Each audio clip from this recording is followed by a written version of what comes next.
आजाद जी का कोई ऐसा किस्सा जो हमने नहीं सुना है या जो बाहर नहीं आया है, कुछ ऐसा अगर। चंद्रशेखर आज़ाद जी की सबसे अच्छी क्या चीज़ आपको लगती है कि जिसके लिए आप उनको जानते हैं? वो जो आखिरी में अल्फ्रेड पार्क में जो घटना हुई इस पिस्टल वाली, हाँ। तो जो उनका निशाना था वो इतना अच्छा कैसे हुआ कि उनको राम प्रसाद बिस्मिल ने क्विक सिल्वर की उपाधि दी? ये इंटरनेट पे उनकी 2-3 तस्वीरें हैं, वो जिस तस्वीरों पे अपनी मूंछ पे ताव दे रहे हैं ये उसके पीछे की कहानी।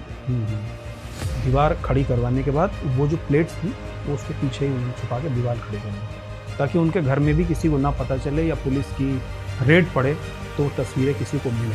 मतलब वो मूवी की तो आप मतलब उनकी विचारधारा को दूसरों की तुलना में कैसे सशक्त पाते हैं कि वो शीघ्र निर्णय लेते हैं और जरा भी सोचते नहीं। कि गांधी जी और सावरकर में अगर हम तुलनात्मक नहीं कर सकते, लेकिन हाँ आप दोनों में अधिक श्रेष्ठ किसे मानते? उनको गोली, अंतिम गोली थी जब उन्होंने अपने मारने जा रहे थे, तब भारत माँ उनसे कहती हैं एक तरह से कि जय जवानों की जय हिंद बोली, ऐसी वैसी ये बोली नहीं है। माँ की ममता तड़प कर ये बोली कि आ मेरे लाल गोदी में सो जा, कि तेरे पास अब गोली नहीं है, कि तेरे पास अब गोली नहीं। स्वागत है आपका वायरल फास्ट के इस खास एपिसोड में। मैं आपका होस्ट विराट। आज के जो हमारे गेस्ट हैं वो बहुत खास हैं। वो अपने पूर्वजों की लेगेसी को अभी भी संभाल के रखे हुए हैं। मैं अमित आजाद जी का स्वागत करना चाहूंगा, जो कि चंद्रशेखर आजाद जी के परपौत्र हैं। वो अभी भी एचआरए से जुड़े हुए जो उस दौर में स्थापित हुई थी। आप उपाध्यक्ष और अध्यक्ष हैं हिंदुस्तान रिपब्लिक आर्मी और हिस्टोरिकल रिसर्च एसोसिएशन के। और आज हम कुछ ऐसे अनसुने अनकहे किस्सों के बारे में बात करेंगे, चंद्रशेखर आजाद जी के बारे में बात करेंगे, एचआरए के बारे में बात करेंगे और लक्ष्य आजाद के बारे में बात करेंगे। इस कन्वर्सेशन से जुड़े रहिएगा। स्वागत है भैया आपका इस एपिसोड में। थैंक यू सो मच भैया फॉर कमिंग। भैया सबसे पहले आपसे मैं पूछना चाहूंगा कि आपका शुरुआती दौर कैसे बीता, बचपन कहाँ बीता है, प्रारंभिक शिक्षा कहाँ से हुई? देखिए विराट भाई, पहले तो आपको बहुत बहुत धन्यवाद करता हूँ कि आपके पॉडकास्ट में मैं आया। हमारा जो प्रारंभिक शिक्षा थी या प्रारंभिक जीवन कहें, हम लोग उत्तर प्रदेश का शाहजहानपुर आपने सुना होगा। हाँ। वहाँ पर एक क्रांतिकारी होते थे काकोरी कांड के, प्रेम कृष्ण खन्ना जी। उन्हीं के यहाँ पर हमारा बचपन बीता। जन्म हमारा लखनऊ का है, लेकिन हम वहाँ पर गए, हमारे फादर गए वहाँ पर, वहीं हमारी शुरुआती पढ़ाई लिखाई हुई। फिर हम वापस 95 में लखनऊ आ गए जब वो नहीं रहे खन्ना जी, और उसके बाद जो बची शिक्षा थी वो फिर लखनऊ में हुई हमारी, और उसके बाद की जो थी वो फिर मेरठ यूनिवर्सिटी से। जी। तो मतलब शुरुआती शिक्षा कह देखते हैं कि लखनऊ में भी हुई, मेरठ में भी हुई, और शाहजहानपुर जो कि शहीदों की नगरी है, वहाँ पर। भैया आप शहीद चंद्रशेखर आजाद जी के परपौत्र हैं, तो आप इस बात को लेकर देश हित में कौन सी जिम्मेदारी महसूस करते हैं? देखिए, चंद्रशेखर आज़ाद जी का परिवार से होना, यूँ तो हमारे देश में जितने भी लोग हैं या जो भी देशवासी हैं, एक तरह से जब चंद्रशेखर आज़ाद जी ने अंतिम गोली अपने मारी थी, पूरे देश, क्योंकि उनका संकल्प था ना ये कि आखिरी गोली मैं मारूंगा अपने इस देश के लिए, तो वो संकल्प पूरे देश के लिए उन्होंने लिया था। तो परिवार के तो हम हैं, सौभाग्य है मेरा, पर ये पूरे देश के जो लोग हैं, एक तरह से जब कोई हमारे लिए अपने प्राण दे तो हम सब उसके वारिस हो जाते हैं, क्योंकि उसने तो हमारे लिए प्राण दिए ना, तो वो सभी के एक तरह से वारिस हैं।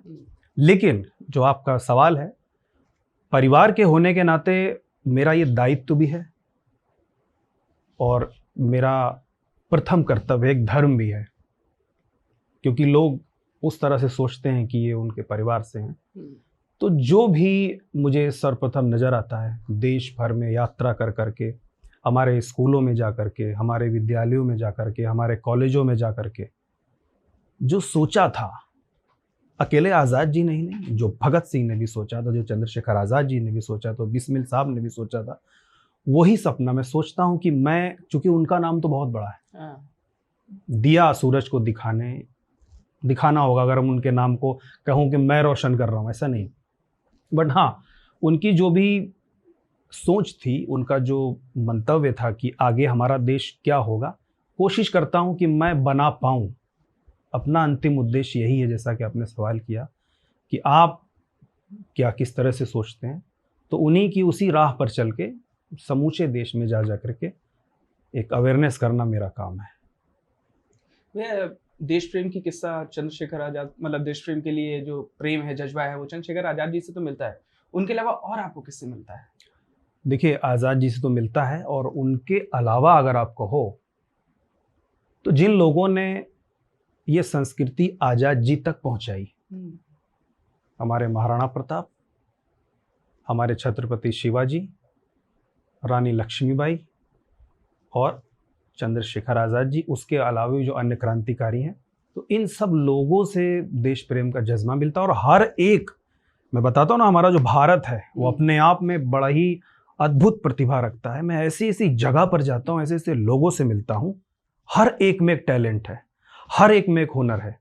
उस हर एक व्यक्ति से भी मैं सीखता हूँ कि किस किस प्रकार से। मैं एक छोटा सा बताऊं आपको, अभी मैं झांसी गया था, उस आदमी के पास ना तो रहने को घर है, ना तो उसके पास ज़मीन है, वो फुटपाथ पर रह रहा है, लेकिन जो काम बड़े बड़े लोग नहीं कर पाते वो समाज सेवा कर रहा है, लोगों से 1-1 रुपया लेकर कर रहा है, और रोड पर बैठ कर रहा है। इनसे भी मैं सीखता हूँ। हाँ भैया, भारत की यही तो विशेषता, विविधता है। विविधता में एकता भी है, और हर एक व्यक्ति में टैलेंट, कोई भी ऐसा नहीं जो यहाँ पर देशभक्त ना हो। हाँ। बस उसको खुद समझने की ये देरी बस है कि मैं क्या ये काम से देशभक्ति हो रही है। हर काम में देशभक्ति है, हर तरह से देश का विकास हर आदमी कर रहा है। आज विराट दीक्षित पॉडकास्ट कर रहे हैं, मेरे विचार यहाँ से जा रहे हैं लोगों तक, बहुत बड़ी देशभक्ति, बहुत बड़ा राष्ट्र धर्म आप निभा रहे हैं। तो बस ऐसे ही हमको ऊर्जा मिलती रहती है। हाँ, मतलब जैसे आज के दौर में 9 to 5 लोग जॉब्स करते हैं जी, और आते हैं जाते हैं, समाचार न्यूज चैनल्स पे देखते हैं, बिल्कुल देखते हैं। तो वो किस प्रकार से, मतलब एक हर एक के अंदर वो होता है कि जनरली क्या होता है, 15 अगस्त आया, 26 जनवरी आया, हमने स्टेटस लगाए, या कुछ मूवीज आई तो हम उसके लिए वो हुए।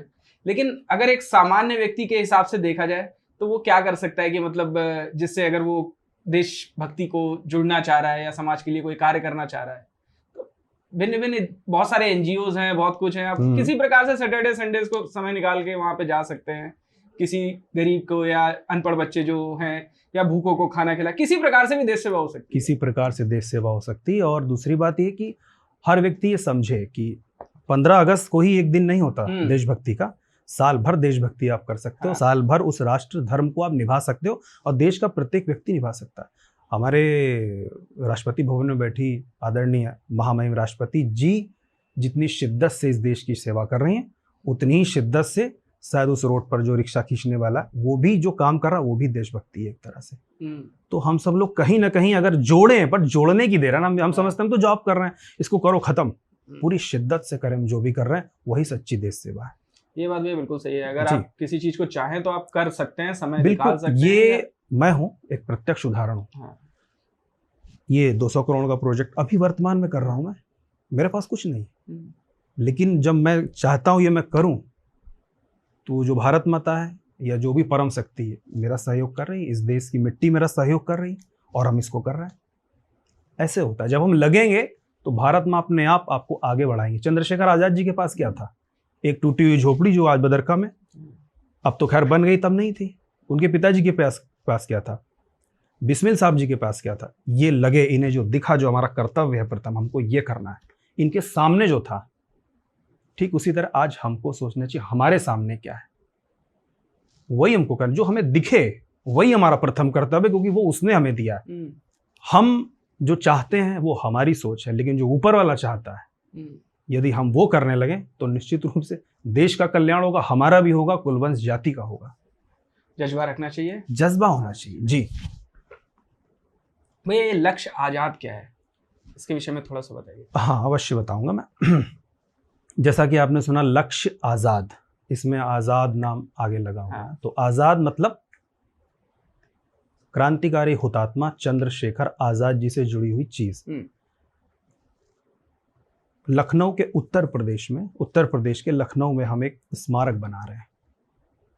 स्मारक हुतात्मा चंद्रशेखर आजाद जी को समर्पित है, क्योंकि इस स्मारक को बनाने की आवश्यकता इसलिए पड़ी क्योंकि हमारे देश में, मैं देश भर में गया, जो हमारे बच्चे थे स्कूलों में, वो नहीं जान रहे थे आज़ाद जी को। मैं मराठावाड़ा की तरफ भी गया, छत्रपति शिवाजी को तो जान रहे हैं, मराठावाड़ा हमारा जो महाराष्ट्र में है, आज़ाद जी को नहीं जान रहे हैं।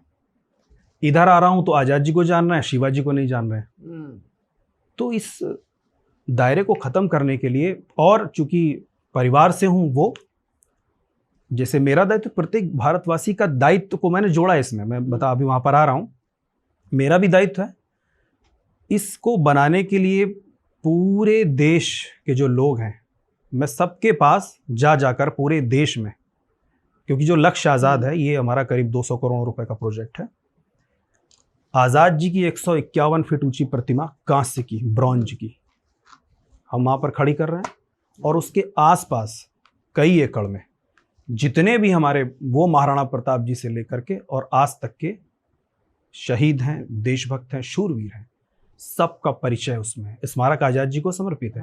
लेकिन हमारे देश का बच्चा एक गेट से एंटर करेगा और दूसरे से जब निकलेगा तो उसको सब कुछ हमारी संस्कृति, हमारी धरोहर के बारे में पता होगा कि क्या बलिदान हुए हैं, क्या क्या किया है हमारे शहीदों ने। तो ये है लक्ष्य आज़ाद की एक छोटी सी परिभाषा। और पूरे देश को इसलिए जोड़ रहे हैं ताकि कल को कोई ये नहीं कहे कि अमित आज़ाद ने बनाया या आज़ाद परिवार ने, ये पूरे देश ने बनाया, क्योंकि पूरा देश इसमें एक एक रुपया दे करके इसको हम बना रहे हैं। तो लक्ष्य आज़ाद देश का लक्ष्य है और पूरा देश इसको मिल करके बना रहा है।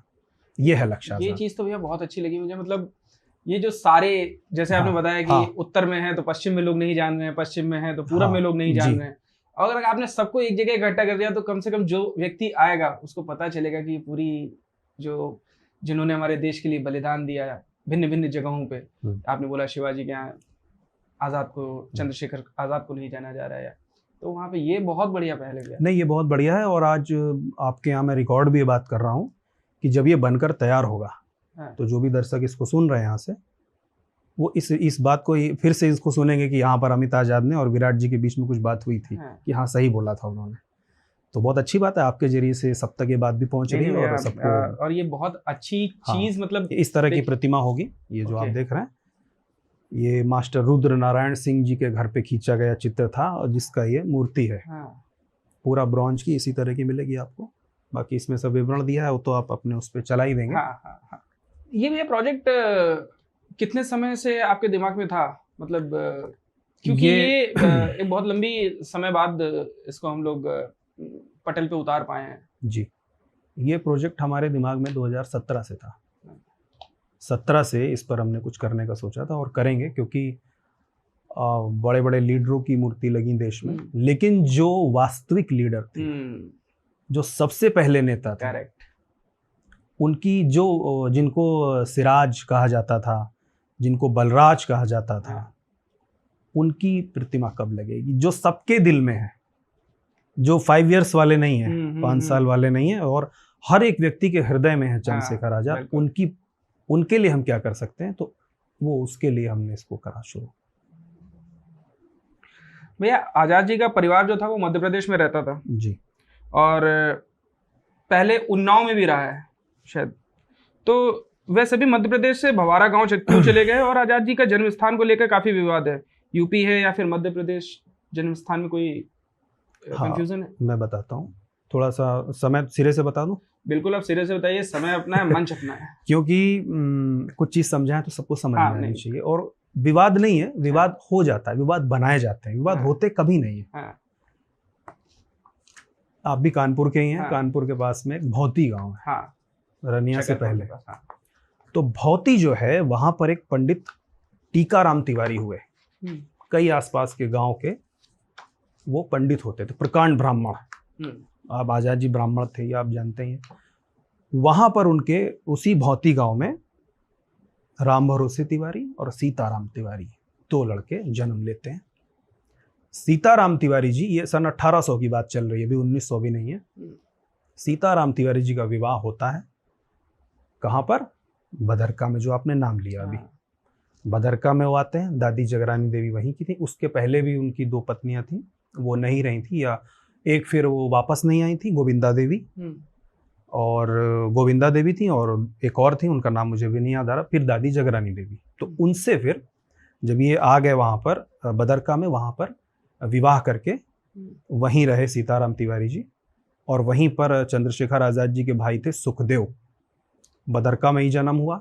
ठीक है, फिर उन्नाव संयुक्त प्रांत था उस समय, वहाँ पर अकाल पड़ गया है 1899 में।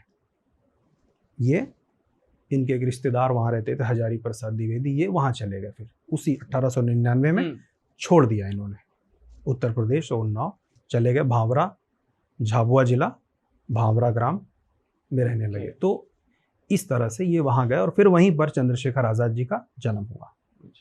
ये कहानी अगर उनके परिवार की आप बात करो। हाँ, मतलब ये है कि परिवार कहीं और रहा करता था, जन्म स्थान जन्म कहीं पे और हुआ, तो इसलिए दोनों को मिक्स कर दिया आज़ाद जी का जन्म भावरा में हुआ। हाँ। उनका वो चंद्रशेखर आज़ाद नगर है। हाँ। मैं चाहता हूँ कभी आप जो भी दर्शक हैं वो सब जाएं, देखें वहाँ पर जाकर। बिल्कुल, बहुत सुंदर कुटिया उनकी अब बना दी गई है। ये उनका सीताराम तिवारी जी का एक ससुराल कह सकते हैं। और हाँ, पैतृक गांव तो आज़ाद जी का कहलाएगा ही। हाँ। और उसके पीछे आप भौती कानपुरा पहुँच गए, ये है। और जो राम भरोसे तिवारी थे वो वहाँ से चले गए मलिहाबाद। मलिहाबाद काकोरी से पहले पड़ता है। ओके। वहाँ पर फिर उनसे हमारा परिवार चला। सब रामायण के नाम से थे। हाँ। टीकाराम, उनके दो लड़के सीताराम, राम भरोसे, फिर राम भरोसे के फिर महावीर प्रसाद तिवारी, अंजनी तिवारी, लक्ष्मण तिवारी। जो महावीर प्रसाद तिवारी हैं उनके पिताजी, जो हमारे पिताजी, उनके लड़के हैं। पूरा रामायण के नाम पे आज तक चला। जी भैया, कोई आज़ाद जी का कोई ऐसा किस्सा जो हमने नहीं सुना या जो बाहर नहीं आया, कुछ ऐसा अगर? असल में क्या है, कोई उनके किस्से ऐसे शायद हमने कोई ऐसे रखे ही नहीं आज तक। लेकिन फिर भी मैं यहाँ पर एक चीज़ बताना चाहूँगा कि चंद्रशेखर आज़ाद जी की सबसे अच्छी क्या चीज़ आपको लगती है कि जिसके लिए आप उनको जानते हैं, या दर्शक भी देख रहे होंगे यहाँ से? वो जो आखिरी में अल्फ्रेड पार्क में जो घटना हुई, हाँ, मीन्स पिस्टल वाली। हाँ।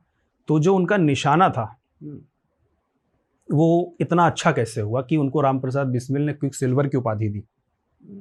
मतलब निशाना तो था क्विक सिल्वर कि वो इधर आवाज होती थी, उधर निकाल कर तुरंत फायर करना, इसको क्विक सिल्वर कहते। तो बिस्मिल साहब ने कहा था कि क्विक सिल्वर, आजाद तो है पर क्विक सिल्वर है। तो उन्होंने, जो छुपी बात आपने कही वो ये है कि भावरा गांव में, झाबुआ जिले के भावरा ग्राम में जहां वो रहते थे, तो जो उन्होंने निशाना सीखा, तो वहाँ की भील जाति, आज भी आदिवासी समाज है वहाँ पे, आप जाकर देखो, बहुत दूरगामी क्षेत्र में कुटिया बनी हुई है। तो वहाँ के बच्चे तीर कमान चलाते थे। ओके। तो ये भी उनके साथ खेलते थे वहाँ पर। वो तीर कमान चलाते चलाते वो फिर निशाना इतना अच्छा था, वही पिस्टल में बाद में कन्वर्ट हो गया। पहले रिवॉल्वर था उनके पास, वेबला स्कॉट का, फिर कॉल्ट की पिस्टल जो आज प्रयागराज में रखी हुई है। तो ये एक उनकी ये छुपी हुई बात हुई जो आपने पूछा, कुछ ऐसा बताइए जो जानते ना हो। दूसरा एक और है, उस गांव का नाम अभी ज्ञात नहीं है। ये बात मुझे जो उनके साथी थे क्रांतिकारी, उनसे, चूंकि हमारा एक सौभाग्य बड़ा अच्छा रहा है विराट भाई, कि परिवार का होने के नाते, परिवार से तो हैं, सौभाग्य है, लेकिन जो काकोरी में जो क्रांतिकारी थे उनके साथ मेरा बचपन बीता है। तो हमने किताबों से कम उनके मुंह से ज्यादा सुना है कि कैसे कैसे क्या होता था, आजाद जी कैसे बैठते थे। जैसे ग्रे सदरी है, ये आजाद जी को यही कलर, ये मैं यही हमेशा आपको यही पहने मिलूंगा। मैंने देखा है आपको। क्यों लोग पूछते हैं, तो ये आजाद जी को एक कलर पसंद था, इसलिए इसको पहनते हैं। ये भी एक बात अलग हो गई। अच्छा, आजाद जी की जो बात मैं बताने जा रहा था, तो एक गांव में गए, रुके रात में, क्योंकि आजाद मतलब देश की ब्रिटिश गवर्नमेंट की आंखों की किरकिरी, हर समय परेशान रहते थे, ये कब निकल जाए कांटा, या पैर में लगा कांटा। तो वो छुपते रहते थे, बेश बदलते रहते थे, इसीलिए वो आज़ाद थे। वरना कई तो क्रांतिकारी पकड़ लिए गए थे, काकोरी के बाद सब पकड़ लिए गए। वो बात अलग है, उनके अपनों ने सबके मुखबरी की, चाहे बिस्मिल साहब हो या और परिवार हो, मुखबरी से पकड़े गए। तो एक गांव में रुके जा करके, और एक सेठ था उसके घर में, तो वहाँ पर बातचीत चल रही थी कि बेटी की शादी की।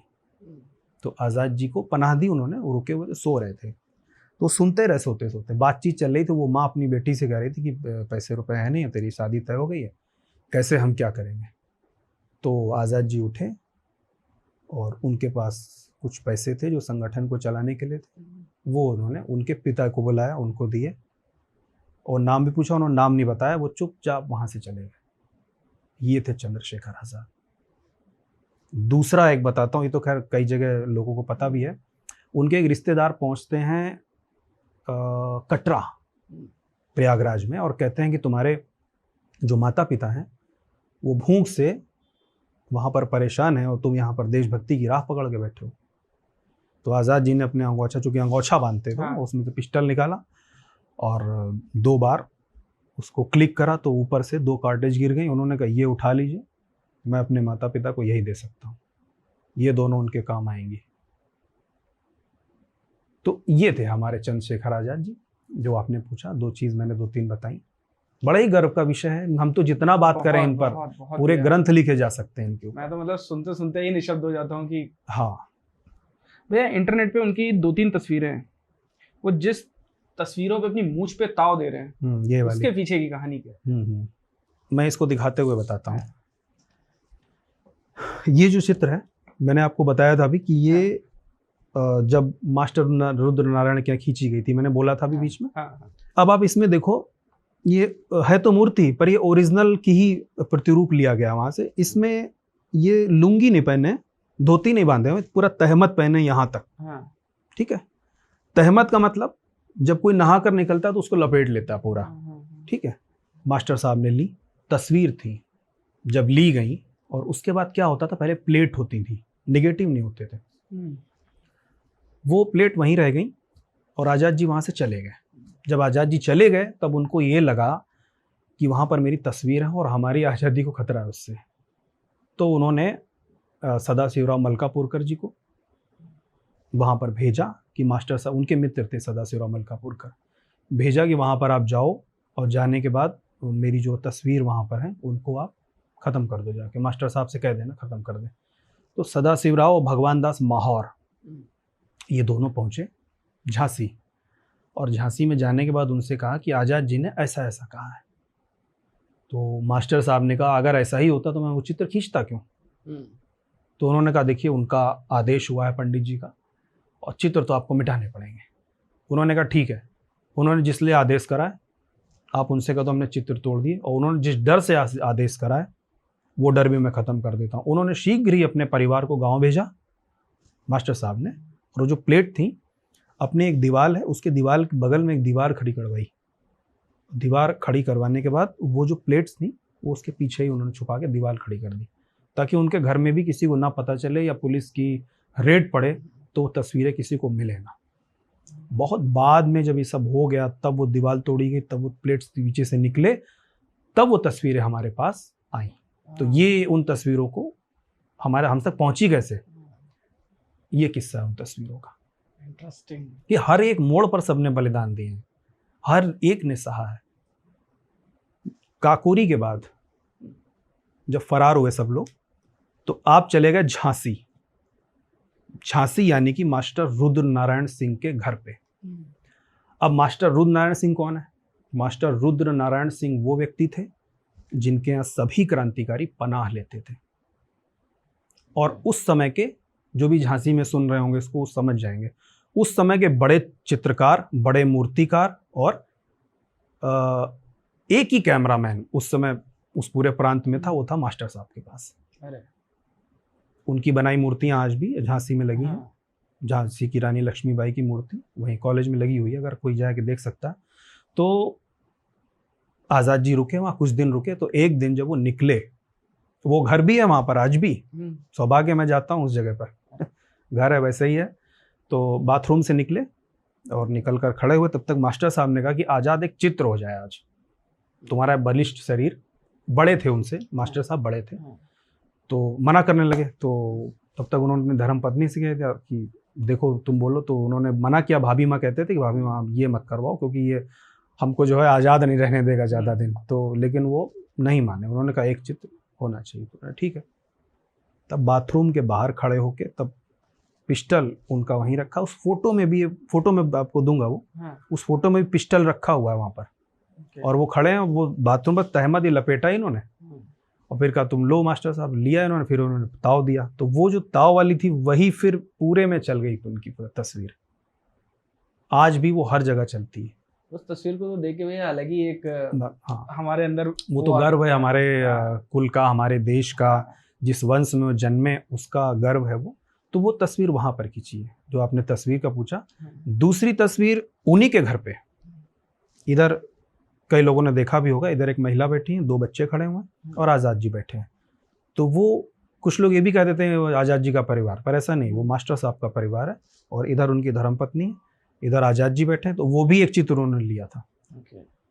वो तीसरा एक चित्र, अगर जो उनका संकल्प था कि मरने के बाद तो कोई नहीं छू सकता, या जीते जी कोई नहीं छू सकता, क्योंकि उन्होंने कहा था इंग्लैंड के लोहे ने ऐसी गोली नहीं बनाई जो आज़ाद के शरीर को भेद सके। आज़ाद था, आज़ाद हूँ और आज़ाद रहूंगा, वो रहे। ठीक है। तो फिर अल्फ्रेड पार्क, जो आज चंद्रशेखर आज़ाद पार्क है, वहां पर जब शूट आउट हुआ उसके बाद पुलिस ने एक चित्र लिया, वो तीसरा चित्र है। चौथा एक और चित्र है, जब वो 14 साल के थे और बनारस में उनके फूफा रहते हैं, उनके घर पे खींचा। 14 साल के हैं, चरखे के साथ खड़े हैं आज़ाद जी। आज इंटरनेट पे मिल जाएगा आपको। तो ये 4 चित्र आज़ाद जी के हैं, 5वां चित्र कहीं भी नहीं है। तो अमित, आज़ाद जी अभी तक पॉलिटिक्स से दूर क्यों हैं? अभी रिसेंट में आपने राष्ट्रपति जी से भी मुलाकात हुई, किन बातों पे चर्चा हुई, अगर कुछ साझा करना चाहें? देखिए, पहले तो जो हमारे देश की राष्ट्रपति द्रौपदी मुर्मू जी हैं, महामहिम जी का मैं बहुत सम्मान करता हूं कि उन्होंने, एक होता है हम लोग मिलने को समय लेते हैं, एक होता है वो बुलाएं, तो उनका मैं बहुत सम्मान करता हूं। उन्होंने ससम्मान हम लोगों को बुलाया, हम गए, उन्होंने हमें एक स्मृति चिन्ह दिया, गौ माता, प्रेसिडेंट ऑफ इंडिया प्रेजेंट, वो हमारे घर में अभी तक का सबसे बड़ा अवार्ड है, वो रखा हुआ है। उनसे चर्चा, चूँकि मैं ये मानता हूँ कि एक कहावत है कि आदमी जितना नर्म होता है उतना बड़ा होता है। वो इतनी नर्म है, पहले तो ये लगा कि राष्ट्रपति जी हैं इसलिए नर्म है, लेकिन नहीं, वो नर्म है इसलिए राष्ट्रपति, वो जो हैं इसलिए वो वहाँ पर हैं। हमारी आधा घंटे उनसे चर्चा हुई और कुछ बातें ऐसी हैं जो चूँकि उनके साथ हुई वो यहाँ पर बताना उचित नहीं है क्योंकि प्रेसिडेंट का मामला है, लेकिन जो बातें हम बता सकते हैं वो ये हैं। उन्होंने हमारा ये फोल्डर देखा और स्मारक भी देखा इसके बारे में। हमारी आधा घंटे की बैठक थी, तो उन्होंने कहा बहुत अच्छा कर रहे हैं और इसमें हमारे लायक जो हो आप बताइएगा। और उन्हें जो, जैसा आपने, जब आप शुरू में अभी बात हुई थी कि पूरा देश मिलकर बना रहा, आपने भी खुशी जाहिर करी थी, उन्होंने भी खुशी जाहिर करी कि आप सबको जो इसमें जोड़ रहे हैं, कल को जब ये खड़ा होगा तो सारे कहेंगे ना कि आप जो भी इसमें कर रहे हैं वो कहेंगे तो हम बना रहे हैं, ये हमारा है, अपनापन, ये हमने बनाया, सबका अपनापन जुड़ा रहेगा, एक भावना। तो उस विषय में ही बात हुई, कुछ हम आगे क्या करेंगे उस विषय में बात हुई। तो उन्होंने ये भी पूछा भी, जैसा आपने, कि राजनीति में कभी आप गए या नहीं गए, तो हम लोगों ने मना कर दिया, ऐसा कभी नहीं। इसका कोई भी विशेष कारण है कि राजनीति से दूरी है, या भविष्य में शायद कुछ ऐसा हो कि हाँ? देखिए, मैं एक कृष्ण भगवान का एक वाक्य है, उन्होंने, जब भीष्म पितामह जी की एक शपथ थी, उन्होंने कहा हम शपथ नहीं तोड़ेंगे, हम इनकी रक्षा का दायित्व है हमारा, जो दुर्योधन थे, इसीलिए वो लड़े कृष्ण भगवान से, पांडवों से लड़े। लेकिन उनका जो संकल्प था वही गलत था। अगर वो संकल्प, कृष्ण भगवान कहते हैं, यदि उद्देश्य, इस संकल्प हमने लिया, जैसे आज मैंने संकल्प लिया, आपने कहा राजनीति में नहीं जाना चाहते, हम तटस्थ हैं उस पर, हमारा संकल्प हमें नहीं, राजनीति में नहीं जाना, ना अभी तक हमने कण भर सोचा, न क्षण भर, आपसे मैंने बताया भी था अभी, हमने नहीं सोचा। लेकिन क्यों ऐसा सोचा हमने कि हम आज़ाद जी का जो ऑरा है इतना बड़ा, पूरा देश उनको एक अलग नज़र से देखता है, वो 5 वर्ष वाले नहीं है, न मैं 5 वर्ष वाला हूँ। तो यही जो कहीं ना कहीं दूरी है, इसी वजह से कि कहीं कुछ ऐसा, क्योंकि क्या होता है राजनीति में आने के बाद हमें वो बातें बोलनी पड़ती हैं जो हमें नहीं बोलनी चाहिए। सही बोल, हमें कुछ ऐसे वाक्य बोल जाने पड़ते हैं, किसी के विरोध में बोलना पड़ता है जो हम आज तक नहीं बोले। हाँ, कोई राष्ट्र विरोधी है तो बोलना तो छोड़िए, हम तो उसका कॉलर पकड़ते हैं जाकर के, वो बात अलग है, क्योंकि हम आज़ाद हैं, इसीलिए किसी का पट्टा नहीं पहना हमने, ये HRA सीने पर है इसीलिए, और ये सीने पर रहे इसीलिए अभी उस संकल्प पे कायम है। बाकी जैसा आपने बताया कि जो भीष्म पितामह में संकल्प लिया था वो आड़े आ रहा था, तो संकल्प अभी तक हमारा कायम है। कल को हमने सोचा तो नहीं है, लेकिन हमने जो भी सोचा देश के लिए सोचा। अगर देश के लिए ही मुझे लगा कि ये संकल्प तोड़ना है तो हम तोड़ भी सकते हैं, इतने तटस्थ नहीं हम। देश का अगर कल्याण है तो आज़ाद जी भी उस पर समर्पित थे, ये अमित आज़ाद भी समर्पित रहेगा। मुझे लगता है भैया कि राजनीति में एक सशक्त मानसिकता है जिसकी, सशक्त विचारधारा है जिसकी, उसको आना चाहिए। क्योंकि हम लोग अगर दूर से ही हर चीज को रेखांकित करते रहेंगे कि यार ये चीज गलत है, इससे पहले भी एक दो उदाहरण आए, लेकिन आखिरी में फिर वो राजनीति की भेंट चढ़ गए, क्योंकि राजनीति में अवसरवादिता ज्यादा आ जाती है, आशावादी व्यक्ति कम हो जाते हैं। लेकिन मेरा तो मानना है कि राजनीति में उतरे, उसको साफ करें अगर कुछ है, और नहीं है तो आप अलग हैं और अलग वहां पे भी रहेंगे। नहीं समझ में आएगा तो वापस के लिए तो हर समय रास्ते खुले ही रहते हैं। देखिए रास्ते तो खुले ही हैं। मैं आपको एक चीज़ और बताता हूँ इसमें छोटी सी। हम लोगों को प्रेरित करते हैं जाओ, राजनीति हमारे देश का हिस्सा है, वो चलाती है। आज प्रधानमंत्री मोदी जी हैं, देश को चला रहे हैं, अच्छे हैं, अच्छी जगह पर हैं, जहाँ भी हैं भगवान उनको तरक्की दे, देश के लोग उनको लाते हैं चुन करके, कोई भी हो। दूसरा, मैं देश की जनता से ये भी कहना आपके माध्यम से कहना चाहता हूँ कि कोई व्यक्ति अगर आपको लगता है कि ये व्यक्ति देश का कल्याण कर सकता है, तो जो नेता हमारे दरवाजे पर आते हैं ना हाथ जोड़ने, हम उन सब से लोगों से कहते हैं कि आप जाइए, अगर आपको लग रहा है आपके बीच में ये कल्याण कर सकता है और ये नेता नहीं है ना पार्टी में, आप उसको लेकर आओ, उसके हाथ जोड़ो कि नहीं तुम चलो, तुम्हारी जो मानसिकता है देश का कल्याण कर सकती है। तो ये देश की जनता को करना चाहिए। करेक्ट। बाकी मैं तो मोटिव करता हूँ, आए सब लोग राजनीति में, ये देश का स्तंभ है। आपने देखा भैया, आप इतने बीच में योगी आदित्यनाथ जी से भी मिले जी, तो किन विषयों के ऊपर चर्चा हुई, कुछ देखिए हाँ साझा करूँगा मैं। उनसे, चूंकि योगी आदित्यनाथ एक ऐसा नाम है, एक कहावत है ना कि व्यक्ति पद को सुशोभित करता है, पद नहीं सुशोभित करता है। आप विराट जी हमारा पॉडकास्ट ले रहे हैं, बहुत अच्छा ले रहे हैं, हो दूसरा कोई आएगा, यही माइक होगा, यही सब कुछ लाइटिंग होगी, वो अच्छा ना ले पाए साहब, है ना। तो उसी तरह से योगी आदित्यनाथ वो व्यक्ति हैं जिन्होंने देश को सर्वोपरि समझा। और उस मुख्यमंत्री, देखिए कितने ही देश में मुख्यमंत्री हैं, कितने ही मुख्यमंत्री हैं, लेकिन योगी जी को हर स्टेट में लोग, मैं खुद जा रहा हूँ ना हर स्टेट में, हर स्टेट का व्यक्ति कह रहा है कि योगी जी ही हमारे यहाँ के अगर मुख्यमंत्री हो जाए सब ठीक हो जाएगा। ऐसा क्यों? क्योंकि इस देश को एक मजबूत डंडा चाहिए, कानून व्यवस्था सख्त चाहिए, शीघ्र निर्णय लेने वाला चाहिए। वो ये ना सोचे कि अरे नहीं ये निर्णय लेंगे तो हमारे रिश्तेदार की वहाँ फलानी ज़मीन पड़ी है वो चली जाएगी, या निर्णय लेंगे तो हमारे एक बड़े बिजनेसमैन की फैक्ट्री चल रही है, उनके आगे पीछे कोई नहीं है, वो तो बाबा व्यक्ति हैं, वो निर्णय लेने में सोचते ही नहीं। आपने जैसे हमसे कहा कि आप क्या, क्योंकि हम लोग देखिए हर साल में 2-3 बार जाते हैं, मिलते हैं, चर्चाएं होती हैं, देशभक्ति पे होती हैं। ये जो आप हमारा प्रोजेक्ट है इसमें अहम भूमिका है उनकी। पिछले मुख्यमंत्री ने तो शायद समय भी हमको नहीं दे पाए थे वो लोग, लेकिन इन्होंने बुलाया, समझा और जो भी दिया, जितनी भी ज़मीन दी पर दी, उससे हमने शुरुआत करी। अब आगे जो भव्य स्मारक होगा, भले वो हम अपने उससे कर रहे हैं, लेकिन महाराज जी का उसमें हाथ है। मतलब भैया योगी जी को आप मतलब उनकी विचारधारा को दूसरों की तुलना में कैसे सशक्त पाते हैं?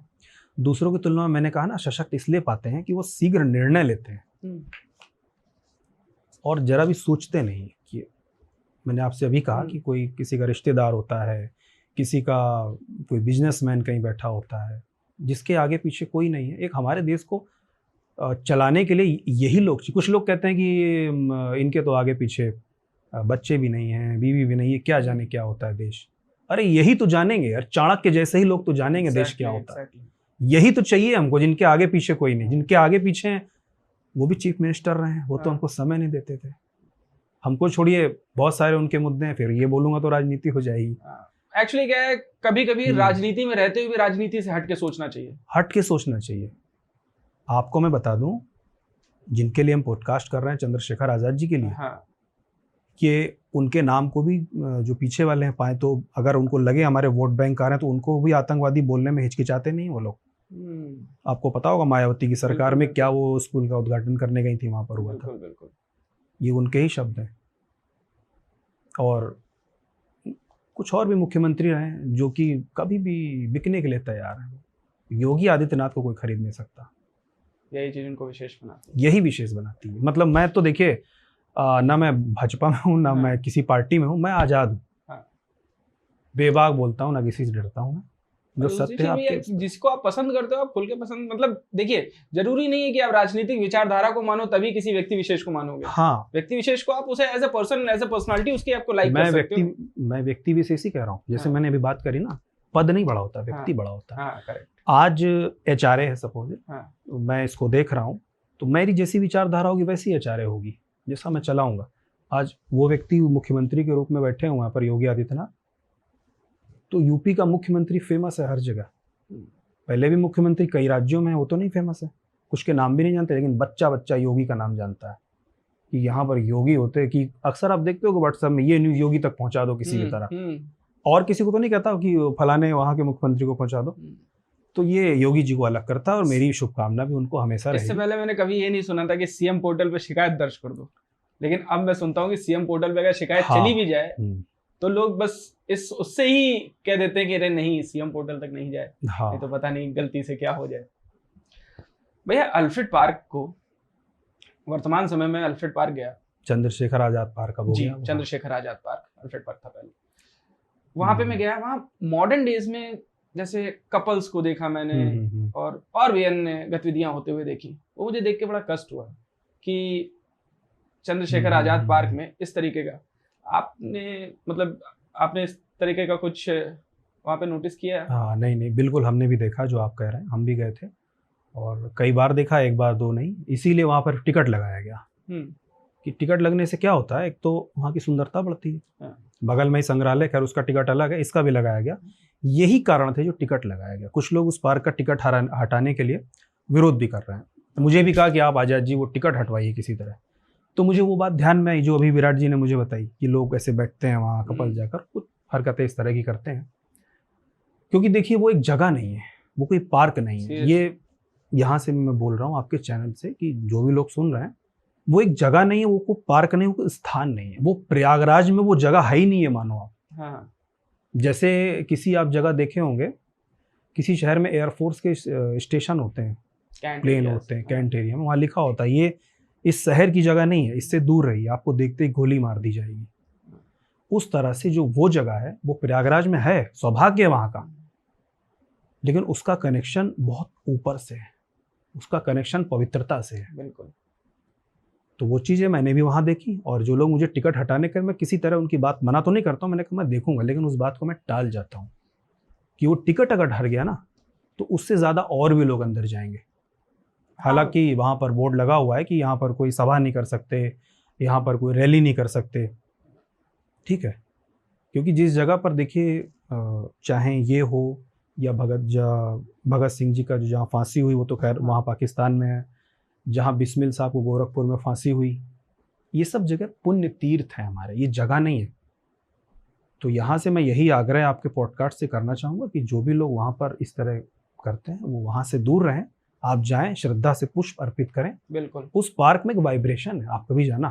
भैया, मेरे को तो मतलब इस चीज का इतना क्रोध था कि मतलब आज के युवा में जो अभी चीजें लोग सोशल मीडिया या इन चीजों से आप इतना जागरूक हैं, आप चीजों को जानते हैं, फिर भी आप इस तरह की चीज कैसे कर सकते हैं? आप इतने पढ़े लिखे हैं, सब कुछ आपको पता है, उसके बाद भी आप यहाँ पे, मेरा तो एक दो लोगों से बात भी हुआ तो शर्मिंदा हो जाते हैं लोग। लेकिन वही है ना, विनाश काले विपरीत बुद्धि। विपरीत बुद्धि भी है थोड़ा सा। जब हम कहीं जाते हैं, जैसे हम किसी पार्क में गए, आजाद जी की पार्क खास तौर से, बहुत बड़ी जगह है वो। और जब वहां पर मैंने खुद एक दिन में गया हुआ था तो सेल्फी ले रहे थे, यूथ थे वो, यूथ से। लेकिन देखिए क्या है, यूथ ही देश का कल्याण कर सकता है। और अगर यूथ ही भटकता है, जैसा आपने बताया, वो जो हो रहा है वो सब यूथ है, और यूथ ही भटक जाएगा। ये आजाद जी क्या थे, ये यूथ थे। एग्जैक्टली। भगत सिंह यूथ थे, सब 23, 24, 25 साल से कोई था ही नहीं, और आज उनके कद इतने बड़े हैं कि हम उन पर पॉडकास्ट करते हैं, उन पर सभाएं लगती हैं बड़ी बड़ी, उन पर स्मारक बन रहा है।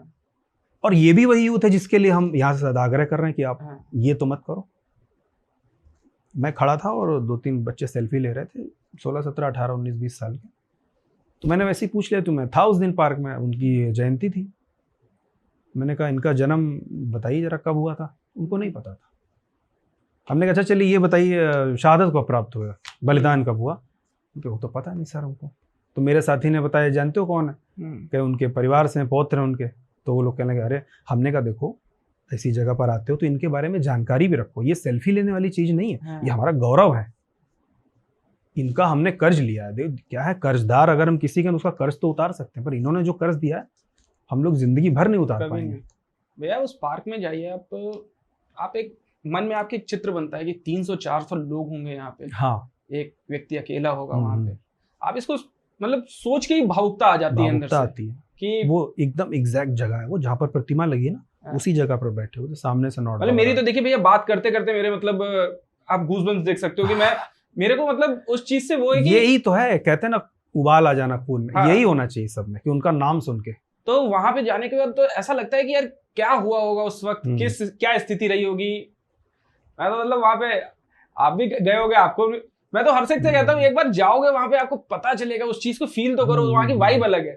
हर जगह मैं गया हूँ लेकिन वहाँ की बात ही अलग है। मतलब जो जाता है वही महसूस कर सकता है। तो जरूर एक बार अल्फ्रेड पार्क जरूर जाएं आप लोग, चंद्रशेखर आजाद पार्क।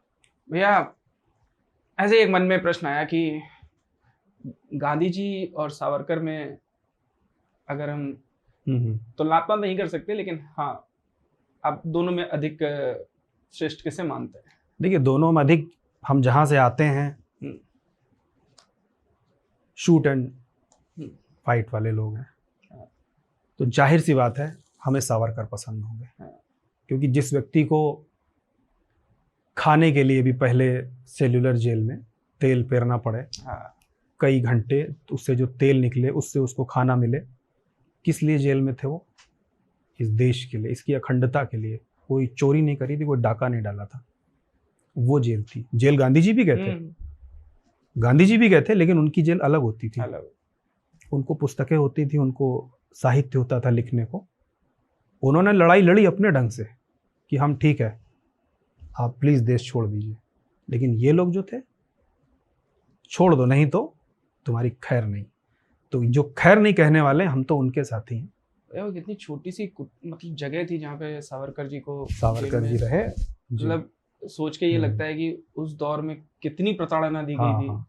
अब लोग कहते हैं, कई लोग से इसमें उन्हें घेरते हैं माफी वीर माफी वीर। तो क्या है, वो स्ट्रेटजी थी उनकी वहां से निकलने की, जेल से बाहर आने की, वही सड़ जाते हैं। कितने हमारे सांडर्स हत्याकांड में असीम क्या थे, महावीर सिंह जी थे, जिसमें भगत सिंह जी भी थे। उनको तो खैर फांसी हुई, महावीर सिंह जी को भी सेलुलर जेल में उनको जबरदस्ती पिलाया गया, गले में फंस के फेफड़े में चला गया, मर गए। शायद वो भी नहीं रहते बाद में, तो क्या बचे हुए समय में वो कर पाते सावरकर जी। इसलिए उन्होंने फिर माफी स्ट्रेटजी के तहत मांगी, बाहर आके फिर से उन्होंने देशभक्ति की राह पकड़ी। गांधी जी तो मुझे लग रहा है 1915 में वहां से आए थे ना बाहर से। वो तो 11 में सेलुलर जेल में थे। तो वो पहले वाले हैं और वो हमेशा रहेंगे। तो उनकी राह देखिए अलग है, उनकी राह अलग है, तरीके अलग। ये लोग थे कि हम तो ईंट का जवाब पत्थर से देना जानते हैं, और गांधी जी का रास्ता अलग था। उनका रास्ता जो उस राह पे चलने वाले हैं शायद उनको मानते होंगे, हम तो सावरकर जी वाले हैं, हम आजाद वाले हैं।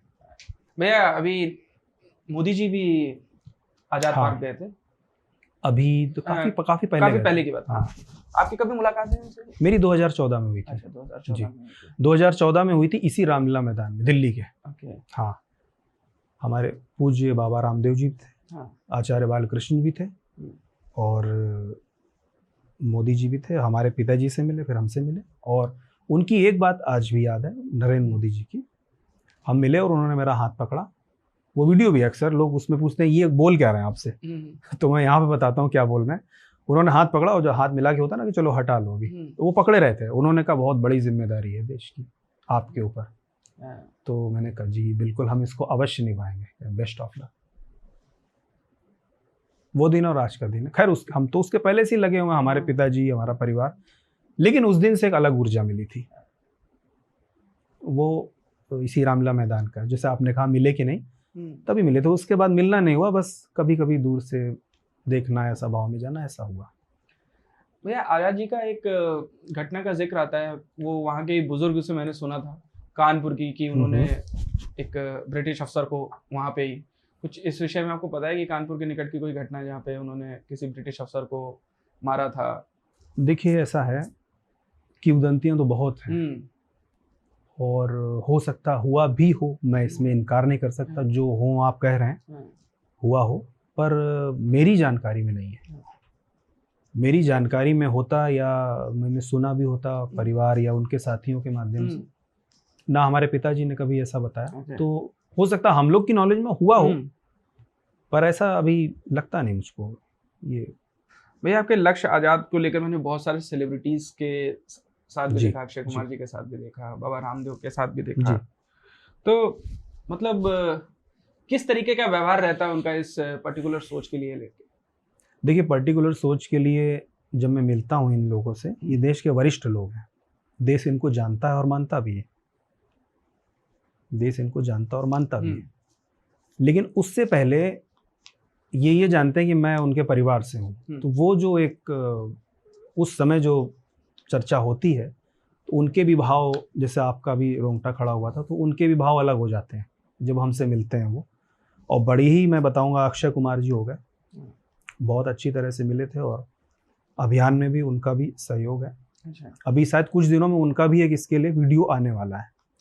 जी। और मुकेश खन्ना जी जो भीष्म पितामह बने थे, वो इसके लिए फ्री में, वो इसके ब्रांड एम्बेसडर है, फ्री में इसका ऐड उनका मेरी आईडी पे ही चलता है, कोई भी देख सकता है जाकर। और दूसरा नीरज चोपड़ा, नीरज चोपड़ा जी ने साउथ अफ्रीका से बनाकर भेजा इसके लिए वीडियो कि नहीं नहीं बिल्कुल जैसे उसने सुना, और इनका नाम जैसा आपने कहा ना, जिसके अंदर है वो तो खिलाड़ी, तो भला फेंकना जानता है, उसको क्या है, उसने बना के फेंका। नहीं बनेगा, और जब बनेगा आप बताइए, हम आएंगे भी। तो वो हो गए यशपाल शर्मा जी, हो गए गंगा जल वाले। वो तो मतलब आप समझ लो कि हमारे घर में भी फॉलो करते हैं सबको, मीन्स इंस्टाग्राम वगैरह पे। हमारी धर्मपत्नी को भी फॉलो करते हैं, मुझे नहीं करते।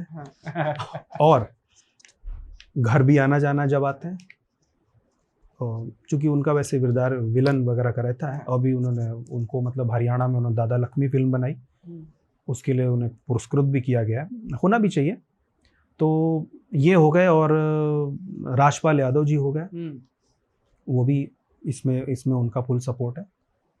और मनोज मुंतशिर जी हो गए, जो कि सबसे ज्यादा इसके लिए उनका सपोर्ट है आजाद जी के इस अभियान के लिए। ये यशपाल शर्मा जी का आपने जिक्र किया, इनसे एक बार मेरी मुलाकात हुई है, और ऐसे ही हुई ढाबे पे। अच्छा। हम लोग जा रहे थे मध्य प्रदेश की तरफ जा रहे थे, तो बीच में एक जगह रुके, और 2-3 महीना पहले नहीं, अभी की भैया हो गया अप्रोक्सीमेटली साल सीधी जा रहे होंगे वो। सीधी में उनका कार्यक्रम। तो मैं अभी जा रहा था, तो बैठे हुए थे, मैंने कहा दिखा कुछ, बड़े ही सरल स्वभाव है उनका, और बहुत बिल्कुल। मैंने कहा, मैं ये बोलने वाला था आपको, मैं बोलने वाला था कि आप मिले तो आपको लगा कैसा, आपने खुद ही बता दिया। तो मैं उनसे मतलब ऐसे मिला, तुरंत फोटो उन्होंने तुरंत बच्ची लिया फोटो, और बहुत सरल स्वभाव। क्या बात, जितना बात हुआ मतलब बिल्कुल अच्छे से ही। नहीं, वो वैसे ही राजपाल यादव भी वैसे ही हैं, मिलनसार हैं बहुत ही सब लोग।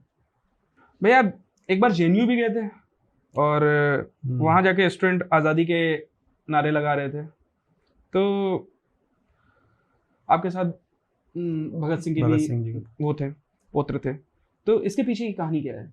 इसके पीछे की कहानी ये है कि कन्याकुमार ने जब नारे लगाए थे, और भारत तेरे टुकड़े होंगे इंशाअल्लाह इंशाअल्लाह ऐसा गूंजा था, तो जेएनयू के साथ सामने हमने जाकर के गेट पे हम लोग बैठ गए। हम थे, और यादवेंद्र सिंह संधू हैं, उनका जो संगठन है भगत सिंह ब्रिगेड भी था। हम थे, हमारे पूज्य पिताजी थे पंडित सुजीत आजाद, जो आजाद जी के भतीजे हैं। ये सारे ही लोग, हम लोग गेट पर जाके बैठ गए कि उसको निकालो बाहर पहले। हम लोग तो कोई पॉलिटिकल तो है नहीं, ना भगत सिंह ब्रिगेड पॉलिटिकल, ना यादवेंद्र संधू, ना हम लोग बैठ गए जाके कि वो हमें चाहिए, और वो अंदर था।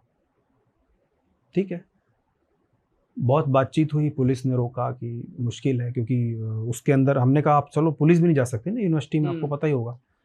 फिर जो है हम लोगों ने कहा अच्छा ठीक है, हम यहाँ पर तिरंगा फहराना चाहते हैं सुबह, और तिरंगे की इजाज़त कोई नहीं रोक सकता हमें फहराने से, फिर तो हम अपने आप जाएंगे।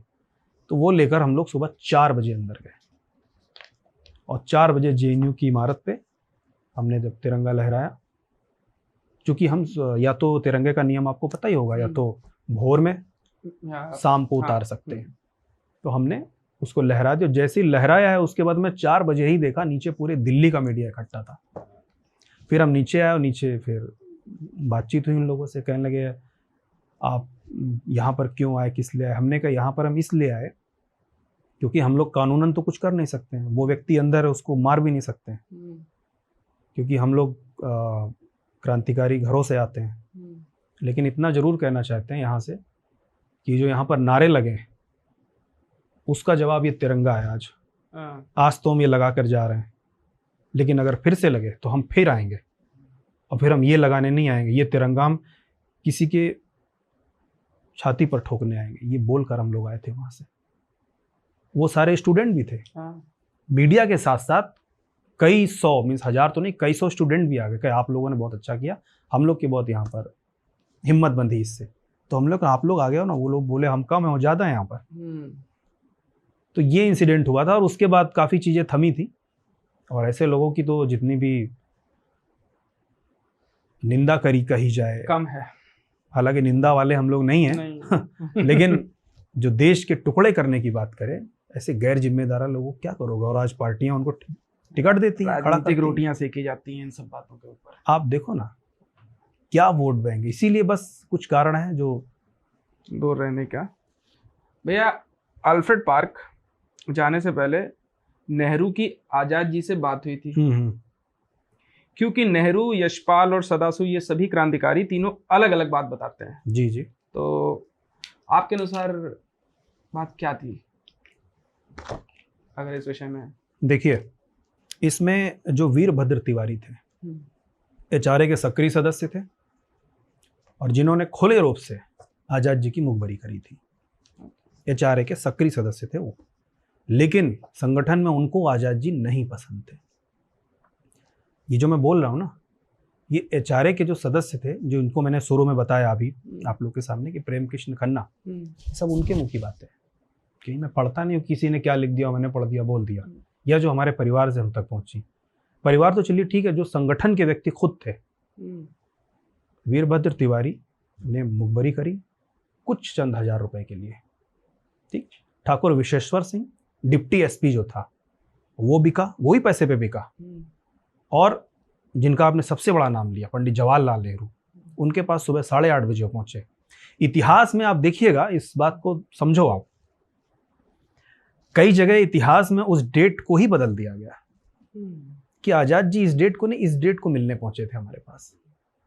आजाद जी उसी दिन सुबह 8:30 बजे वहां पर गए थे पंडित जी के घर पे। क्योंकि वो पंडित जी थे तो हम पंडित जी ही कहते हैं, कोई अपशब्द नहीं लगाते हैं। कुछ पैसे लेने के लिए कि हमें कुछ पैसे चाहिए संगठन के लिए, तो वो कहने लगे तुम्हारा जो तरीका है ये ठीक नहीं, देशभक्ति का, देशभक्ति करनी, देशभक्ति ये तरीके आतंकवादी तरीकों से और शूट आउट, गोलीबारी करके आज़ादी हमें मिल नहीं पाएगी, हमारे तरीके से चलो। उनको उपदेश सुनने की आदत नहीं थी। उन्होंने कहा ठीक है आप, वो वहां से चले गए। उसके बाद करीब 10:32 पर जो हुआ वो सबके सामने है। तो ये इन सब के हाथ थे इसमें। नॉट बाबर वहां पर आता है, अपनी कार से उतरता है, पहली गोली, पुलिस की जो रिपोर्ट है, पुलिस की रिपोर्ट है, उन्होंने एक रिपोर्ट बनाई है अपनी, पूरी रिपोर्ट है, और रिपोर्ट में ये लिख दिया, मतलब ये ऐसा है कि जब हमको किसी को, जैसे मैं बताता हूँ, भगत सिंह जी थे, सैंडर्स हत्याकांड हुआ, मारने तो स्कॉट को गए थे और मर गया सैंडर्स। तो वहां पर जब सजा देनी थी तो वो अदालत तो नकली थी, वहां पर जज भी थे, वकील भी थे, लेकिन जो होना था पहले से तय था। भगत सिंह जी को फर्जी सजा सुना करके केस देके फांसी पे लटका दिया। वो कैसे मान लेते कि हम इनको देशभक्त घोषित कर दें? वो तो आतंकवादी घोषित करेंगे ना, वो तो यही कहेंगे हमारी गोली ने, हमने मारा इनको। और यही अल्फ्रेड पार्क में हुआ, जो इंटरनल बात में बता रहा हूँ, यही उन्होंने दर्ज किया उसमें कि नहीं अपनी गोली से नहीं, हमारी गोली से मरे। वो क्यों कहेंगे आजाद आजाद थे, वो आजाद रहेंगे, लेकिन आजाद जो सिराज उनके साथ अंतिम समय पार्क में थे, सुखदेव राज उनका नाम था, और आजाद जी उनको सिराज प्रेम से बुलाते थे। और वो उन्होंने उनको नहीं, जब पहली गोली चली बाहर से, क्योंकि मुखबरी बहुत पक्की थी 3 तरफ से, विश्वेश्वर सिंह डिप्टी एसपी, और जो superintendent of Uttar Pradesh police था वो था Nott Bower, sir John Nott Bower. Car से जिस गेट से आप जाते हो, ठीक वैसे ही जहाँ प्रतिमा लगी है बस वहीं पर, वहां पर पेड़ था पहले, हाँ, जामुन का पेड़। हाँ, हाँ, हाँ, कार रुकी आकर वो जब उतरे वहां से, और पहली गोली जब चलाई उन्होंने, नॉट बाबर ने, वो चूंकि पेड़ था वहां पर, वो आजाद जी ऐसे उधर मुंह करके बैठे थे। और हालांकि उन्होंने जो लिखा है वो बयान में सब गड़बड़ लिखा है कि हम गए, हमने पूछा, ऐसा कुछ भी नहीं था। तुमको पता है वहां चंद्रशेखर आजाद है, तुम पूछने जाओगे? इतना भय था उनका कि पता था ये छूटते ही गोली मार देते। 2-3 लोगों को मार चुके थे वो, कुछ पूछने ही गए थे उनके पास, तो इन्होंने गोली मारी। आजाद जी की जांग ऊपर वाली जो बोन है क्रैक हो गई बीच से, तो उन्हें पता था मैं निकल नहीं पाऊंगा। तब उन्होंने सिराज से कहा कि सिराज तुम निकलो यहाँ से, क्योंकि ये चारे को अभी जीवित रखना।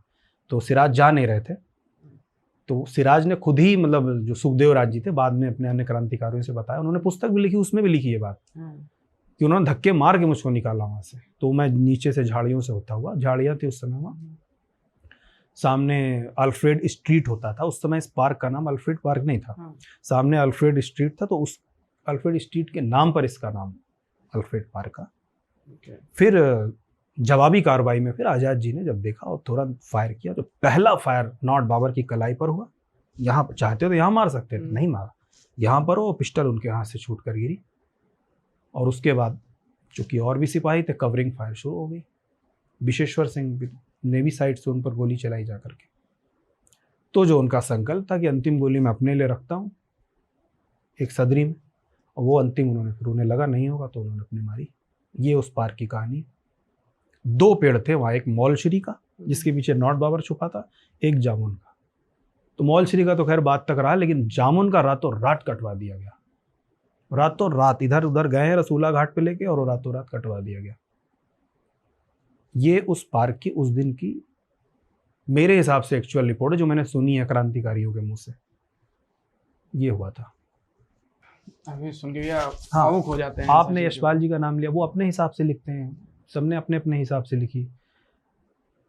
यशपाल जी का भी कुछ विवादित रहा है शुरू से मामला, पर वो भी एक क्रांतिकारी थे।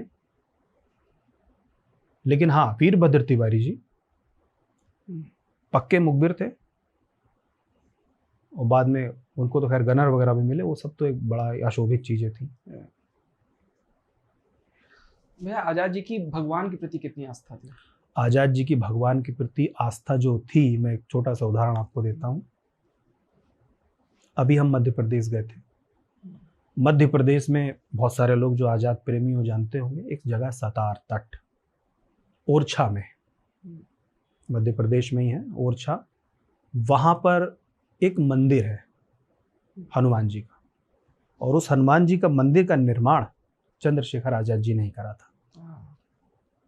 छोटे से हनुमान जी रखे थे वहीं पर, वो 1.5 से 2 वर्ष रहे ब्रह्मचारी बन के।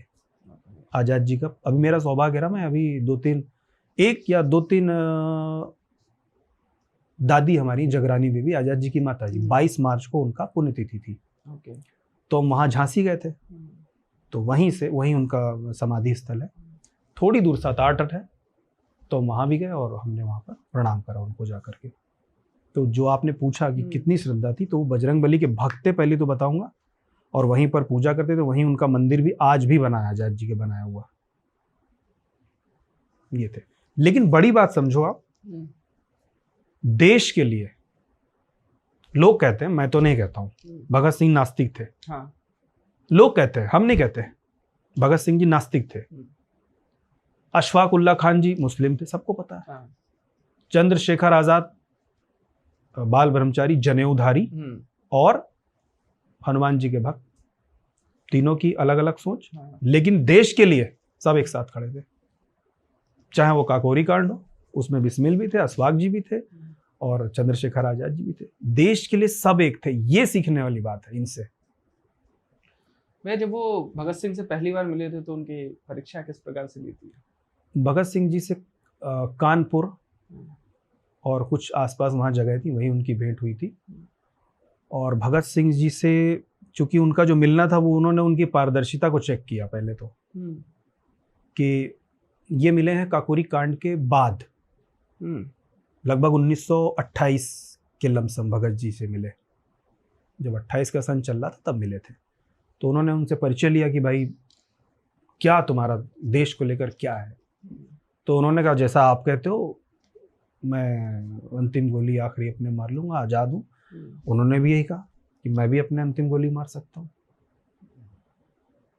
वो बात अलग है कि वो असेंबली में उन्होंने अपने आप को वहाँ पकड़वाया जानबूझकर, क्योंकि उन्हें पता था मैं यहाँ पकड़वाया जाऊँगा तो मेरी बात ऊपर तक जाएगी। असेंबली में, इसी दिल्ली के असेंबली में जब बम जो पर्चे थे वो नकली बम थे, उसमें कुछ नहीं था, धुआं था, लेकिन फिर वहाँ पर पर्चे चारे के राजगुरु जी ने फेंके, आपको पता ही होगा। तो उन्होंने ये ली। फिर मोमबत्ती वाली परीक्षा, जो सबको पता है मोमबत्ती की कैसे कितनी देर तक रोक सकते, तो भगत सिंह जी का ये सब जल गया था, तो उन्होंने फिर तुरंत हटाया आजाद जी ने, कहने ठीक है तुम आप एचआरए में शामिल हो सकते हैं।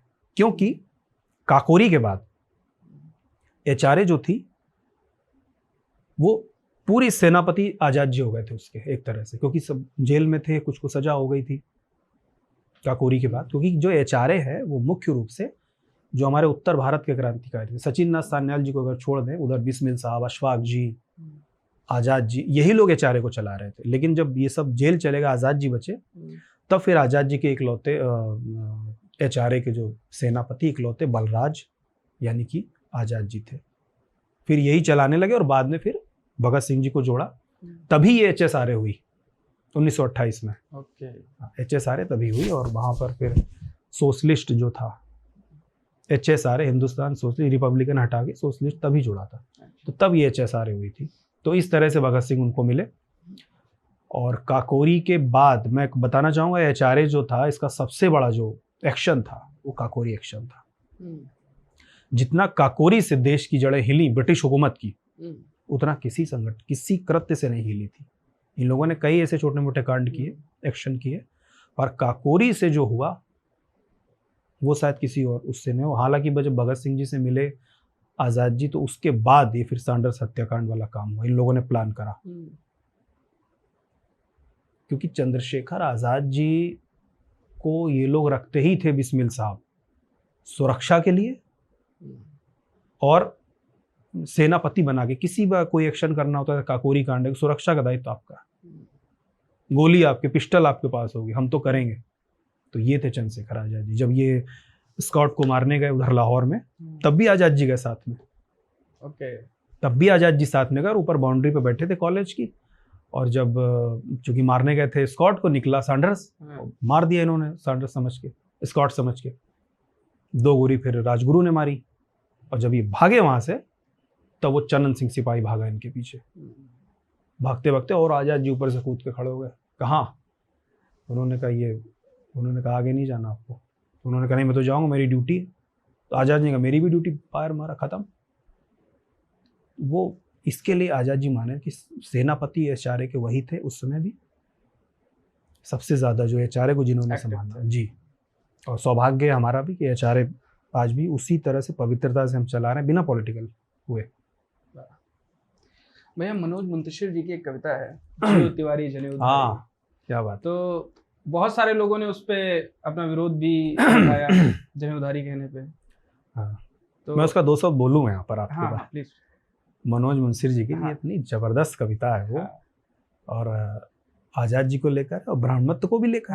भाई वो ब्राह्मण थे ही कि मलते रह गए हाथ शिकारी, उड़ गया पंछी तोड़ पिटारी, अंतिम गोली खुद को मारी, जियो तिवारी जनेऊधारी, भारत माँ का राज दुलारा, एक के बदले 10 को मारा, बहरे हो गए गोरे जबो, हर हर महादेव हुंकारा, छोड़ अहिंसा की रटबाजी, सबको ठोका बारी बारी, जियो तिवारी जनेऊधारी।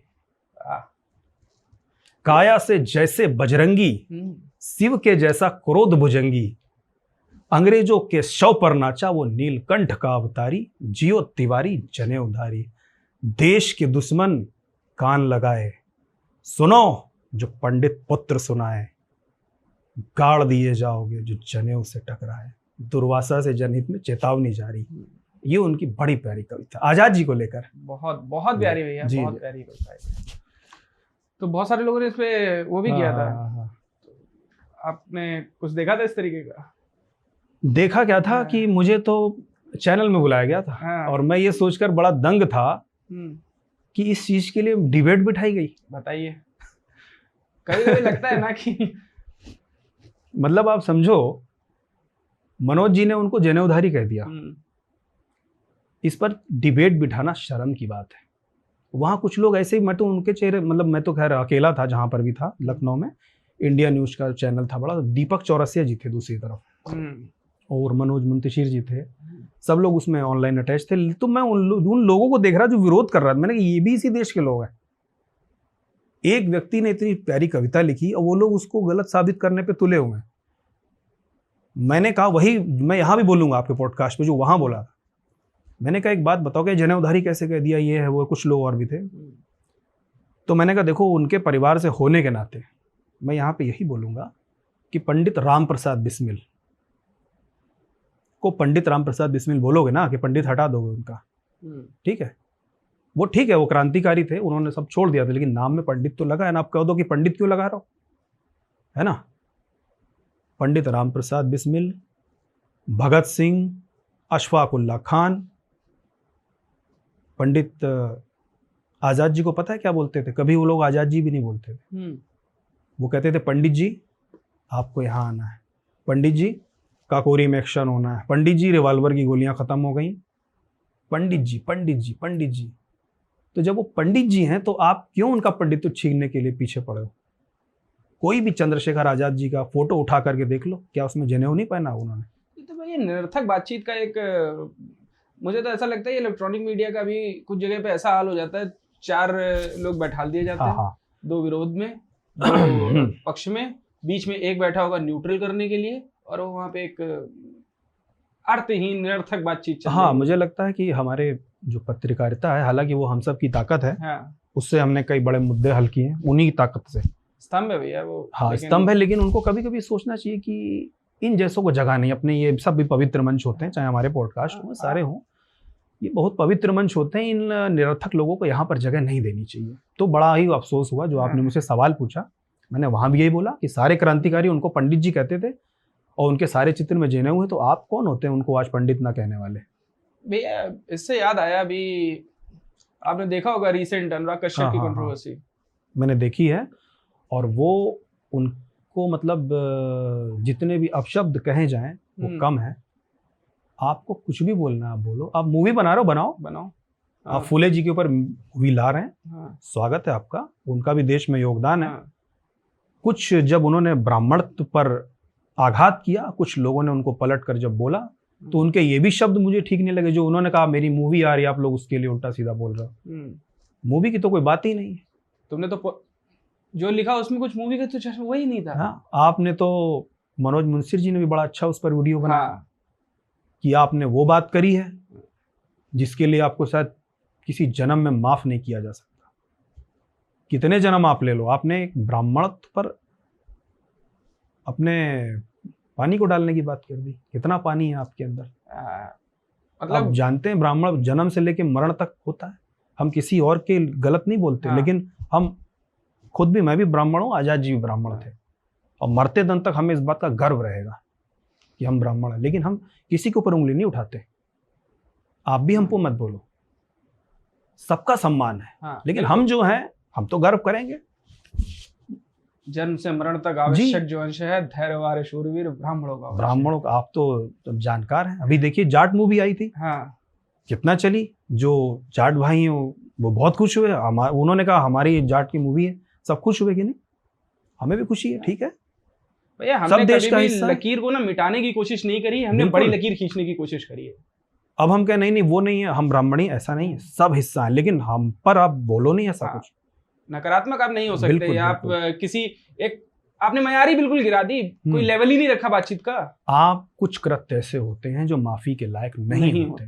आपने माफी मांगी, कोई मतलब नहीं। वहां से आपकी मानसिकता का पता चल गया कि आप किस प्रकार का व्यक्तित्व है, किस प्रकार की आपकी अपब्रिंगिंग रही होगी, किस प्रकार की आपकी मानसिकता। तो ये तो कुछ बॉलीवुड वालों के, मैं भी बॉलीवुड के लोगों से मिलता हूँ, पर भगवान का शुक्र है वो लोग ऐसे नहीं ना, उनकी ऐसी मानसिकता है। भैया आपने आशुतोष राणा के मन से एक कविता सुनाई थी, मैं उस कविता को कुछ उसके बोल सुनना चाहूंगा, भगवान परशुराम के ऊपर। हे भारत के राम जो, वो असल में आशुतोष राणा जी ने कही है, जी, लेकिन वो श्याम सुंदर रावत जी की कविता है। ओके। वो तो बहुत दिन से वो थी कविता, ऐसा नहीं है, वो थी, लेकिन जिन शब्दों में आशुतोष राणा जी का जो बोलने का तरीका है उन्होंने जब उसको बोला तो वो अमर हो गए। अब लोग उसको आशुतोष राणा जी की ही कविता कहते हैं। कुछ अगर उसकी भैया पंक्ति आपको याद हो? याद है। हाँ। उसकी कविता कुछ इस तरह से है, और है भी, मतलब उसमें क्या है, हमारे देश की सारी संस्कृति है। वो कुछ ऐसे है कि हे भारत के राम जगो मैं तुम्हें जगाने आया हूँ, 100 धर्मों का धर्म एक बलिदान मिटाने आया हूँ। कि हे भारत के राम जगो मैं तुम्हें जगाने आया हूँ, 100 धर्मों का धर्म में एक बलिदान बताने आया हूँ। सुनो हिमालय कैद हुआ है दुश्मन की जंजीरों से, आज बता दो कितना पानी है भारत के वीरों में। शत्रु की फौज खड़ी द्वार पर आज तुम्हें ललकार रही, सोए सिंह जगो भारत के माता तुम्हें पुकार रही। रण की भेरी बज रही उठो मोह की निद्रा तागो, और पहला शीश चढ़ाने वाले माँ के वीर पुत्र जागो। बलिदानों के वज्रदंड पर देशभक्त की ध्वजा जगे, और रण के कंकड़ पहने हैं वो राष्ट्रभक्त की भुजा जगे। अग्निपंथ के पंथी जागो शीश हथेली पर धरकर, जागो रक्त के भक्त लाडले जागो सिर के सौदागर। और खप्पर वाली काली जागे जागे दुर्गा बरबंडा, और रक्त बीज का रक्त चाटने वाली जागे चामुंडा। नरमुंडों की माला वाला जगे कपाली कैलासी, और रण की चंडी घर घर नाचे मौत कहे प्यासी प्यासी। रावण का वध स्वयं करूंगा कहने वाला राम जगे, और कौरव न एक शेष बचेगा कहने वाला श्याम जगे।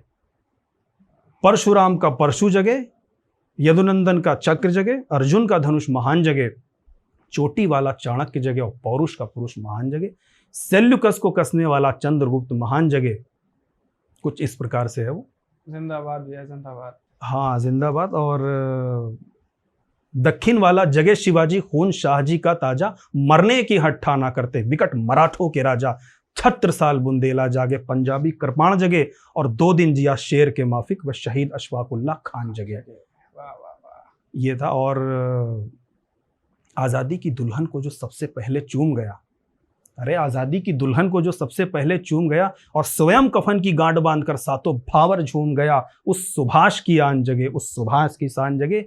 ये भारत देश महान जगे, इस देश की संतान जगे।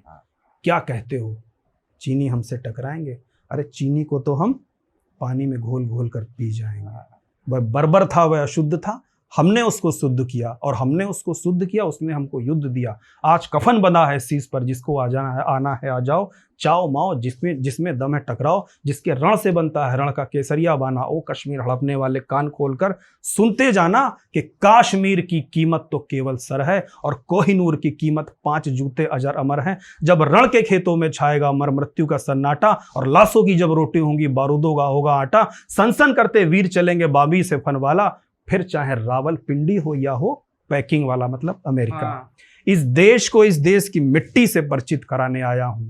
हे भारत के राम जगो मैं तुम्हें जगाने आया हूं, मैं तुम्हें जगा। वाह वाह वाह, बहुत बहुत बहुत प्यारा भैया, बहुत प्यारा आपने सुनाया। और एक आजाद जी पर भी है बहुत, जैसे जब वो अल्फ्रेड पार्क में उनको गोली, अंतिम गोली थी, जब उन्होंने अपने मारने जा रहे थे, तो एक मतलब एक कविता का रूप है। अंतिम गोली मारने जा रहे थे, तो भारत माँ उनसे कहती हैं एक तरह से कि जय जवानों की जय हिंद बोली, कि जय जवानों की जय हिंद बोली, ऐसी वैसी ये बोली नहीं है। माँ की ममता तड़प कर ये बोली, कि आ मेरे लाल गोदी में सो जा, कि तेरे पास अब गोली नहीं है, कि तेरे पास अब गोली नहीं। वाह वाह, ये बहुत बहुत खूबसूरत भैया, बहुत प्यारा भैया। अगर कोई युवा एचआरए से जुड़ना चाह रहा है, क्या प्रक्रिया है उसकी? एचआरए पे हमने अपने कार्यालय के नंबर दे रखे हैं, जो हमारी सोशल आईडी है, आप नीचे अपना जो चलाएंगे उसमें मेंशन कर दीजिएगा। तो उसमें नंबर दे रखे हैं कार्यालय के, वहाँ पर फ़ोन करके व्हाट्सएप पे आधार भेज सकते हैं, और वहीं से वो एचआरए से जुड़ सकते हैं। भैया अंत में आप युवाओं को क्या मैसेज देना चाहेंगे? वो देश पे किस प्रकार से समर्पित हो सकते हैं, देश के लिए किस प्रकार समर्पित हो सकते हैं? देखिए, आपके पॉडकास्ट के माध्यम से मैं आज का जो वर्तमान का यूथ है, उन सभी से आज़ाद परिवार के होने के नाते एक बार विनम्र निवेदन करते हुए कहना चाहूँगा कि हम जो कुछ भी कर रहे हैं, हम बेशक करें, लेकिन अपने राष्ट्र का धर्म को, राष्ट्र के धर्म को पालन करते हुए करें, क्योंकि हर धर्म से बड़ा राष्ट्र का धर्म होता है। मैंने अभी एक बात बताई थी आपको कि भगत सिंह जी नास्तिक थे, मैं नहीं मानता पर लोग कहते हैं। अशफाक जी मुस्लिम थे, चंद्रशेखर आज़ाद जी ब्राह्मण थे, लेकिन देश के लिए सब एक थे, क्योंकि इनको पता था राष्ट्र धर्म क्या होता है। तो राष्ट्र धर्म पर हम सब एक होने चाहिए, और हमारी जो ये संस्कृति है इसका संवहन हमको करना चाहिए। दूसरी बात, किसी भी प्रकार के नशे से आप सब लोग दूर रहें, क्योंकि नशा आपकी जवानी और हमारे देश को खा जाएगा। मैंने जवानी की बात इसलिए कही क्योंकि हमारे ये जितने भी वीर थे, ये स्वतंत्रता सेनानी थे, ये यूथ थे, ये जवान थे। इनकी जवानी से ही आज हमको आज़ादी मिली, चाहे वो महाराणा प्रताप थे, चाहे वो छत्रपति से शिवाजी थे। तो इन सब से जो हमको मिला है उसको अपना प्रथम कर्तव्य मानकर इस देश के लिए जिएं, और आने वाले जो भविष्य है उसको हम कुछ दे करके जाएं। यही हमारा संकल्प होना चाहिए था, जैसे आज़ाद जी ने लिया था कि मैं आज़ाद हूँ और आज़ाद था, आज़ाद रहूँगा।